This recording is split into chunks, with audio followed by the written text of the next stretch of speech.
Hello guys, welcome back. Thank you for joining me here. Today we're going to be doing something different and going through my spreadsheet. I've been saying we're going to do something very different quite a few times now. I wonder how many different things it takes for different things to not be different. I don't know, that's kind of like that coincidence one. I mean, how many times does it take for you to experience a coincidence to one day maybe start thinking that maybe they're not coincidences? Are there greater forces making things happen that we're not aware of? And then when something amazing happens, like, I was just thinking about Johnny all day yesterday, I haven't seen him in 20 years, and then the next day, Johnny pops out in front of him, and it's like, Johnny, I was just thinking about you, mate. I mean, how many times is it going to take for that to happen, for you to think, maybe it's not a coincidence, maybe that I thought about that happening, maybe I manifested it into reality. In saying that, maybe we can manifest bull right into reality. Everybody think bull. Okay, I don't know about that little rant, but something different, maybe not different, but my ICO spreadsheet. Let's go through and look at my top 10, top 5 ICOs from all the ones that I've reviewed on this sheet here. Of course, we use data and analytics to gain a percentage result, which is supposed to predict the potential profitability of the ICOs that we review. It is an Ian balina method. You know, that thing works so well for him. He had the history to put the spreadsheet together. You know, he didn't make the spreadsheet, data and algorithms and equations available, so it took me months and months to figure all of them out for myself. Gave it a little bit of editing, given it a little bit of color, added my own little revolution section here, which is open source and decentralized, some things that he didn't have in his, which I think are important in predicting the longevity of operations also. So let's have a look at that. On top of that, on top of the list, we have Go Network. Go Network of a project that seems like they have been lingering on before the ICO stage for a long time now. I think they initially had some issues with where they were going to be based, some sort of residency issues. So I'm not sure what's happened. I think that they've got that sorted because the ICO is happening right about now, I think.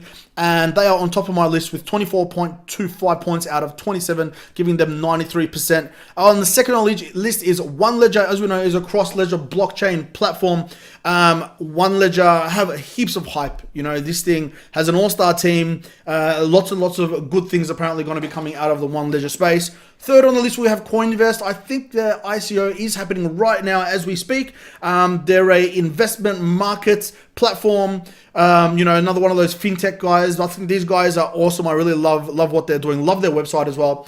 Fourth on my list of ratings here is Neon Exchange. Next, we all know that they are running a lottery, so I'm not sure if you can still apply. I think it may be still open, the whitelist there to apply for the lottery. I think on the 30th though, which is tomorrow, or maybe April the 1st, they're going to be releasing 25,000, the names of 25,000 entrants who were succeeded in winning the lottery, which is going to now enable them to go in and you know, become a part of their ICO. With the ICO, they're allowing a maximum $2,000 US cap, so allowing, you know, 25,000 people to participate, because their hard cap is 25 million. That doesn't make sense. So maybe it's a $25 million US hard cap, which means they're allowing 25,000 people $1,000 US dollars each. Wow, it was difficult to get out. Fifth on the list is Quant. Quant is a multi-chain blockchain layer that sits on top of blockchains and allows different applications, different systems and enterprises to use multiple blockchains rather than being committed to just the one. I think it's got heaps of use cases. This thing's going to be huge in the future. Blockchains and infrastructure like this are going to be ones that really help develop the mainstream adoption of blockchain technology. So I think they're going to be massive. If we take a look at why these things are huge, what generates a high score on this spreadsheet here. Firstly, we have the product team community section. Do they have a prototype, testnet and alpha? Is that in the works? If that's happening, and we know that's happening, they generate 6 points there. That's huge. That's the first thing that we look at. You know, if they don't have that, I basically don't even bother doing the review. Team is huge. You know, we know that teams are a big part of creating a successful project. We look at experience. We look at experience in the field. We look at their education, how passionate they are, how connected they are to their community, all sorts of different things. Advisors as well, very important. The idea in general, community, I think is becoming more and more important. Back in bull run days in December, January, beginning of Feb, or not even December, January, November even, it was very difficult to get into ICO. Some of them were selling out in minutes, if not seconds, and it was crazy.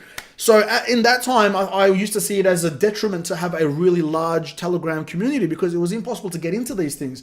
Maybe you'd either miss out on the whitelist or you'd miss out on the sale. However, now it's kind of gone the other way around, whereas you need to have a big community in your Telegram group to be able to make a hard cap even. You know, it's very seldom that we're seeing ICOs in today's climate sell out quickly. They're usually struggling. They're going for, you know, longer lengths of time. They're allowing larger caps. So it's really interesting, guys. A lot of this stuff just plays to the climate, the current climate at the moment. We need to follow that.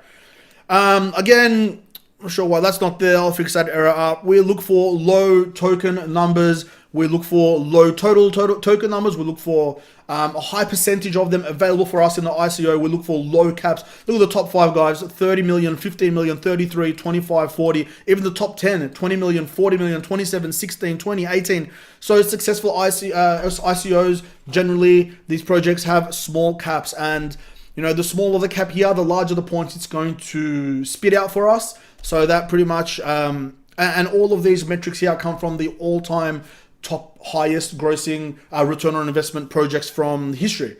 So, you know, Ian did a great job putting this together. Everybody has a different opinion about him these days. I'll keep my opinion to myself about him. I have respect for him for what he's done. I'm not sure if he's detrimental to the crypto world now or if he's not. I really not sure anymore. But again, I'll keep my opinion to myself. But I respect what he's done in terms of helping a lot of people get rich. And just teaching them a lot. Anyway, enough about him. So they are my top 5 there. You can go through and have a look, guys. The spreadsheet is linked in all of my YouTube channels in the description, all of my YouTube videos, I should say. Let's have a look also at some of the... no, we won't do that. We're going to leave that for another video. That's all for this, guys. I hope that you've enjoyed that. Again, my spreadsheet is really easy to use and nice to look at. If you want to go into a project, you click Go Network there. Click, and then it'll take you straight into their website right there. You want to check out, say you want to check out Unibright, you click Unibright, you click, and then it takes you straight to Unibright's website there. You want to open up a whitelist. Let's say we want to go to DML, Deep Machine Learning. Don't have that there. Let's go to Celsius whitelist. Open, please, and that will take us straight to the Celsius crowd sale page. There you go, the crowd sale is over. So what I will do is, when a crowd sale is over, I will take this project and drop it into the past ICO section. So the past ICO section is a bit messy now. I need to fix these orders. However, this lists all of the ICOs that I have rated in the past, however, are no longer in their ICO stage. So if you want to do a little bit of historical digging up, you can come to this section and see all of those. So that's all for this, guys. We'll leave it there. Again, if you have any questions or if you would like to request any ICOs for me to review, please go ahead and do so through my Discord page. You will find links to all of my community and social media pages down in the description box below. If you'd enjoyed the video, or even if you haven't, please subscribe. I don't care either way. But I do appreciate you taking the time to watch. If anybody is even listening right now, I don't know, do people listen to the end of my videos? I actually have no freaking idea. How long are we going for? I don't even know how long I've been going for, but it's been at least a good 5 or 6 minutes. I wonder if anybody is still listening, because I don't get that many views. I'm relatively new to YouTube. I'm barely hit 200 subscribers, and it has only been like less than a month or so that I've been doing this. So, and I always wondered, like, do people watch the whole thing? Do they press start and then say, I'm not going to listen to that idiot, and turn it off straight away? Because the views don't tell you how long they've been watching for. So I never really know. Do my community give a shit, or do they just click and move on?